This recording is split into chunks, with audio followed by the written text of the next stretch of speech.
Selamat pagi semuanya.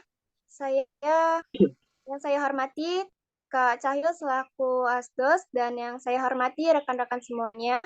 Di sini saya Feni Sundari dengan NPM 2213032032 sebagai moderator dari kelompok 6 yang akan memandu jalannya presentasi pada pagi ini yang berjudul Pemerintah yang Baik dan Bersih dengan anggota saya yaitu Mohon maaf ini. Ya, ini share screen-nya kenapa yang ditampilkan malah file manager-nya bukan PowerPoint-nya? Itu Kak, aku yang bikin. Laptopnya tuh nggak bisa bikin PPT, jadi aku bikin dari Canva, jadi dari PDF gitu. Enggak deh, ini yang muncul tampilan file manager bukan Canva. PT-nya belum kebuka gitu. yang Sama. Iya.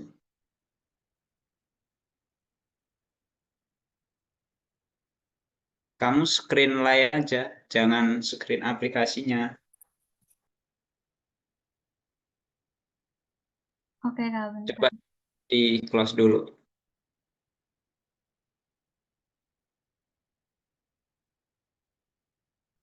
baik. Sebelumnya, Assalamualaikum warahmatullahi wabarakatuh. Waalaikumsalam warahmatullahi wabarakatuh. Selamat pagi semuanya. Yang saya hormati Kak Cahyo selaku Asdos dan rekan-rekan semuanya.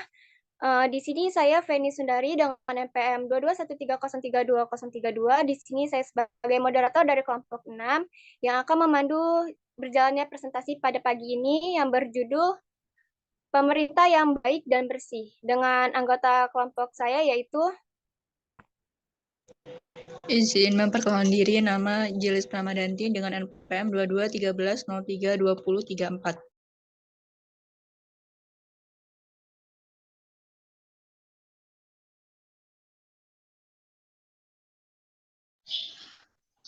Izin memperkenalkan diri, nama saya Dwita Fitri Wulandari, NPM 2213032033.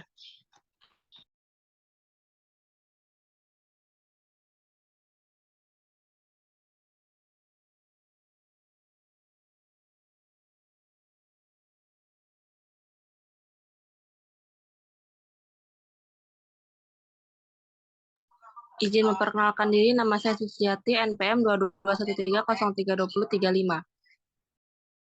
Izin memperkenalkan diri, nama saya Anggita Aprilia, NPM 2213032036. Izin memperkenalkan diri, perkenalkan nama saya Zahran Farida, NPM 2213032031. Baik, materi yang pertama akan dijelaskan oleh rekan saya, Jelis. Kepada Jelis, saya persilahkan.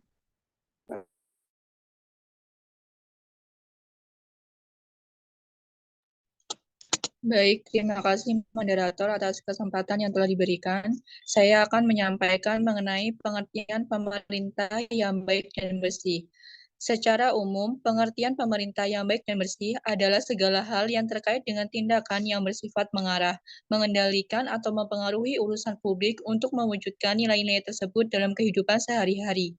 Sedangkan secara khusus, pengertian pemerintah yang baik dan bersih adalah perwujudan nilai-nilai luhur dalam mengarahkan warga negara melalui wujud pemerintah yang suci dan damai. Dalam definisi lain, pengertian pemerintah yang baik dan bersih adalah pelaksanaan politik, ekonomi, dan administrasi dalam mengelola masalah bangsa. Pemerintah yang baik dan bersih dapat terwujud apabila unsur negara dan masyarakat madani atau yang di dalamnya terdapat sektor swasta saling terkait. Syarat atau ketentuan agar pemerintahan bisa berjalan dengan baik yaitu bisa bergerak secara sinergis, tidak saling berlawanan dan mendapat dukungan dari rakyat, pembangunan dilaksanakan secara efektif dan efisien dalam hal biaya dan waktu. Terima kasih. Baik, materi yang selanjutnya akan saya sampaikan yaitu prinsip-prinsip pemerintah yang baik dan bersih. Dibagi menjadi 10 prinsip. Yang pertama yaitu partisipasi yang mendorong setiap warga untuk mempergunakan hak dalam menyampaikan pendapat dalam proses pengambilan keputusan yang baik mengikuti masyarakat, baik secara langsung maupun tidak langsung. Yang kedua ada penegakan hukum yang mewujudkan adanya penegakan hukum yang adil bagi semua pihak tanpa pengecualian, menjunjung tinggi HAM dan pemerintahan nilai-nilai yang hidup dalam masyarakat. Yang ketiga ada transparansi, yaitu menciptakan kepercayaan timbal balik antara pemerintah dan masyarakat melalui penyediaan informasi dan menjamin kemudahan di dalam memperoleh informasi yang akurat dan menandai. Yang keempat ada kesetaraan, yaitu memberi peluang yang sama bagi setiap anggota masyarakat untuk meningkatkan kesejahteraan. Yang kelima ada daya tangkap untuk meningkatkan kepekaan pada penyelenggaraan pemerintah terhadap akumulasi masyarakat tanpa terkecuali. Yang keenam ada wawasan ke depan, yaitu membangun daerah sesuai ulsi dan strategi yang jelas dan mengikuti setara warga dalam seluruh proses pembangunan sehingga warga merasa memiliki dan ingin bertanggung jawab terhadap kemajuan daerah. Yang ketujuh ada akuntabilitas yang meningkatkan akuntabilitas para mengambil keputusan dalam suatu bidang yang menyangkut kepentingan masyarakat luas. Yang kedelapan ada pengawasan, meningkatkan upaya pengawasan terhadap penyelenggaraan pemerintah dan membangun dengan pengusahaan keterlibatan swasta dan masyarakat luar. Yang kesembilan ada efisien dan efisien yang menjamin terselenggaranya pelayanan kepada masyarakat dengan menggunakan sumber daya yang tersedia secara optimal dan bertanggung jawab. Yang kelima ada profesionalisme, yang menjadikan kemampuan dan moral pelengkap pemerintah agar mampu memberi pelayanan yang mudah, cepat, tepat, dan bisa terjangkau. Materi yang selanjutnya akan dijelaskan oleh rekan saya, Dwita. Baik, terima kasih moderator. Di sini saya akan menjelaskan tentang perkembangan asas-asas umum pemerintahan yang baik. Asas yang baik menurut Undang-Undang Nomor 28 Tahun 1998 ada 7. Yang pertama ini adalah asas kepastian hukum. Asas kepastian hukum ini berguna untuk Asas kepastian hukum ini mengutamakan landasan peraturan perundang-undangan, kepatuhan maupun kebijakan penyelenggaraan negara. Yang kedua, asas tertib penyelenggaraan negara. Nah, asas ini itu berfungsi sebagai landasan keteraturan, kecocokan, hingga keseimbangan pengadilan penyelenggaraan negara. Yang ketiga ada asas kepentingan umum. Nah, asas kepentingan umum ini berfungsi untuk mendahulukan kesejahteraan umum. Yang keempat, asas keterbukaan. Nah, asas keterbukaan ini juga berfungsi untuk membuka diri bagi hak masyarakat untuk keperluan serta dengan adanya jaminan perlindungan atas hak asasi mereka. Yang kelima itu asas profesionalitas. Asas ini berguna untuk mengutamakan keahlian dengan kode etik sebagai landasan utamanya. Lanjut yang keenam, asas akuntabilitas. Asas ini berguna untuk menentukan bahwa setiap kegiatan harus senantiasa dipertanggungjawabkan kepada rakyat. Yang ketujuh, asas proporsionalitas. Asas ini berguna untuk mengutamakan keseimbangan antara hak dan kewajiban penyelenggaraan negara. Terima kasih. Baik, materi yang selanjutnya akan dijelaskan oleh rekan saya, Anggita. Pilar-pilar pemerintah yang baik dan bersih. Ada 3 pilar tata kelola pemerintah yang baik. Yang pertama, pemerintah berperan mengarahkan atau memfasilitasi kegiatan pembangunan untuk menciptakan kondisi politik, ekonomi, dan sosial yang stabil, membuat peraturan yang efektif dan berkeadilan, menyediakan public service and effective dan akuntabel, menegakkan hak asasi manusia, melindungi lingkungan hidup, dan mengurus standar kesehatan dan standar keselamatan publik.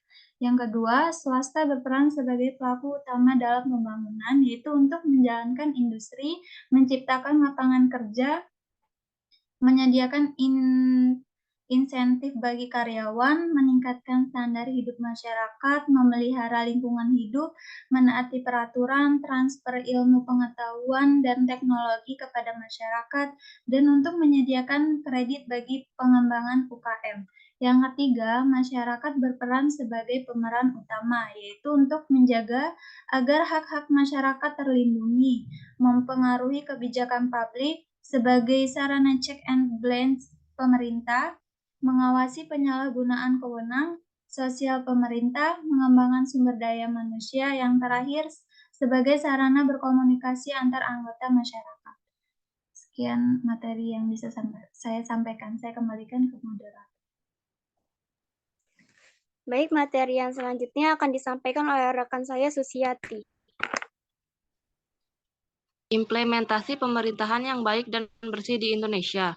Good governance dapat dipadankan dengan istilah pemerintahan yang baik, bersih dan berwibawa, dan bahwa penyelenggaraan pemerintahan yang baik dapat diartikan sebagai suatu mekanisme pengelolaan sumber daya dengan substansi dan implementasi yang diarahkan untuk mencapai pembangunan yang efisien dan efektif secara adil. Untuk mencapai kondisi sosial ekonomi di atas, proses pembentukan pemerintah yang berlangsung secara demokratis mutlak dilakukan.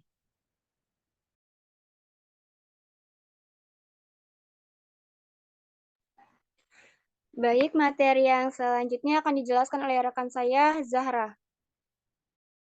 Terima kasih moderator atas kesempatannya. Di sini saya akan menjelaskan sedikit materi mengenai upaya mewujudkan pemerintahan yang baik dan bersih di Indonesia.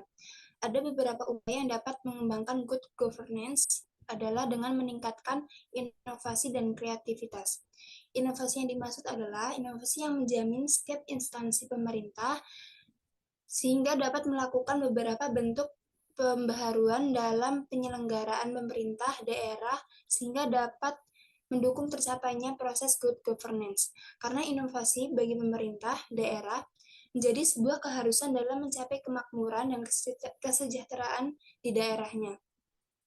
Inovasi ada untuk menciptakan perubahan pada setiap lapisan pemerintahan demi tercapainya pemerintahan yang good governance. Sedangkan kreativitas merupakan pengembangan ide baru. Berbeda dengan inovasi. Inovasi merupakan proses penerapan ide tersebut secara nyata ke dalam praktik, yaitu ke dalam pemerintahan. Terima kasih. Mungkin cukup materi yang dapat kami sampaikan. Bagi teman-teman yang ingin bertanya, kami persilakan. Kami membuka 3 penanya.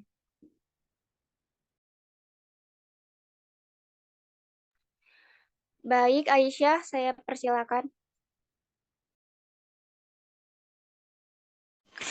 Terima kasih kepada moderator.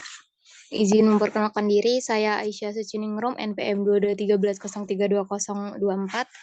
Izin bertanya, kelompok ini kan menjelaskan tentang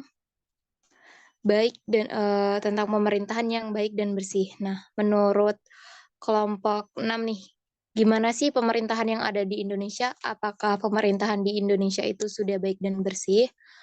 Terus, apabila sudah baik dan bersih, tolong berikan contohnya. Dan apabila belum baik dan bersih, tolong berikan contohnya juga. Terima kasih. Baik, terima kasih Aisyah. Nopi, saya persilahkan. Terima kasih moderator atas waktunya. Saya di sini ingin bertanya, bagaimana peran kita sebagai mahasiswa dalam mewujudkan pemerintahan yang baik? Sekian, terima kasih.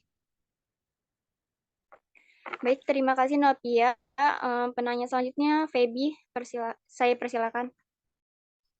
Oke, terima kasih kepada moderator yang telah memberikan kesempatan kepada saya. Jadi saya ingin bertanya, Mengapa sih good governance sangat penting diterapkan di era demokrasi seperti sekarang ini? Terima kasih. Baik, terima kasih kepada ketiga penanya. Beri kami waktu untuk menjawab 3 menit.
Baik, pertanyaan dari Aisyah akan dijawab oleh rekan saya Dwita. Baik, saya akan menjawab pertanyaan dari Aisyah. Bentar.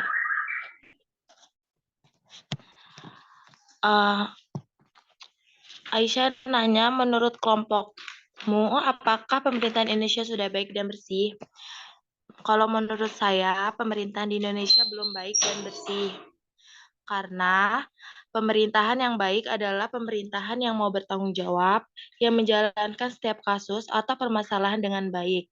Pemerintahan yang berjalan dengan solid serta sejalan dengan prinsip demokrasi yang efisien. Contohnya itu, saya ngambil dari kasus mahasiswa UI yang ditabrak hingga tewas. Dari kasus tersebut, mahasiswa UI tersebut dianggap tersangka karena dianggap lalai. Nah, dari kasus itu menurut saya terjadinya penyelesaiannya tidak ada penyelesaian dalam kasus tersebut. Tidak ada kejujuran juga. Lalu itu aja, sekian. Apakah Aisyah dapat menerimanya? Oke, terima kasih Dwita. Bagi rekan-rekan ada yang ingin menambahkan jawaban dari Dwita, saya silakan.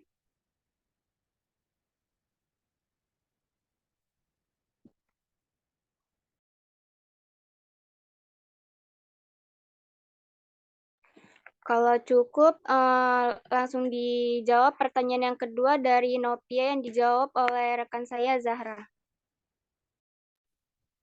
Baik, saya akan menjawab pertanyaan dari Novia, yaitu pertanyaannya, apa peran mahasiswa dalam mewujudkan pemerintahan yang baik?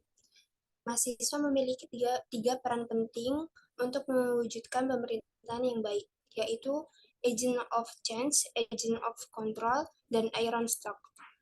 Agent of change sendiri yaitu mahasiswa harus peka dan mau bergerak untuk mengajak masyarakat atau bahkan merubah masyarakat menjadi lebih baik apabila ada kesalahan dan perlu diperbaiki. Mahasiswa harus bisa bertindak sebagai katalis atau bisa disebut sebagai pemicu terjadinya sebuah perubahan dan mengakselerasi perubahan yang dirasakan oleh seluruh masyarakat. Dan yang kedua yaitu agent of control. Sebagai mahasiswa harus bisa menjadi kontrol sosial dan juga kontrol pemerintah apabila ada kebijakan yang tidak sesuai dengan lapangan dan yang menyengsarakan rakyat. Selanjutnya, iron stock. Mahasiswa sangat diharapkan bisa menjadi generasi yang berani dan kuat serta memiliki jiwa kepemimpinan yang bermoral baik untuk masa depan bangsa dan negara.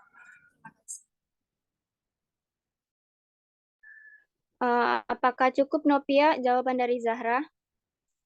Cukup, Zahra. Terima kasih.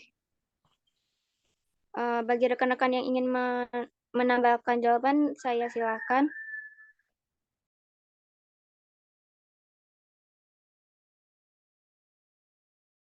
Kalau tidak ada, pertanyaan yang ketiga dari Feby akan dijawab oleh rekan saya, Susiati.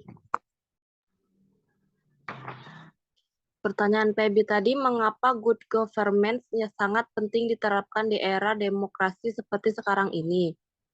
Jawabannya karena menjadi perantara kepentingan yang berbeda untuk memperoleh pilihan terbaik bagi kepentingan yang lebih luas, baik dalam hal kebijakan-kebijakan maupun prosedur. Lembaga negara mempunyai kesempatan untuk meningkatkan atau menjaga kesejahteraan mereka.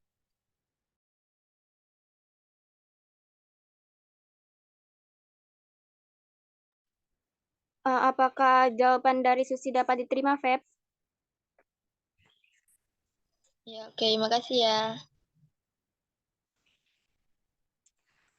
Mungkin cukup presentasi yang dapat kami sampaikan. Kurang lebihnya kami mohon maaf. Saya akhiri. Wassalamualaikum warahmatullahi wabarakatuh.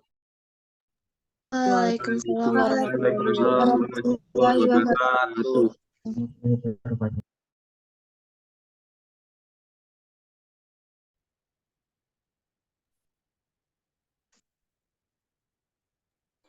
Saya kembalikan kepada Kak Cahyo. Oke, baik. Terima kasih kepada Feni selaku moderator dari kelompok 6. Ya, ini berarti pertemuan kita yang terakhir sebelum UTS. Berarti untuk minggu depan kita UTS. Jadi kakak minta tolong untuk segera disiapkan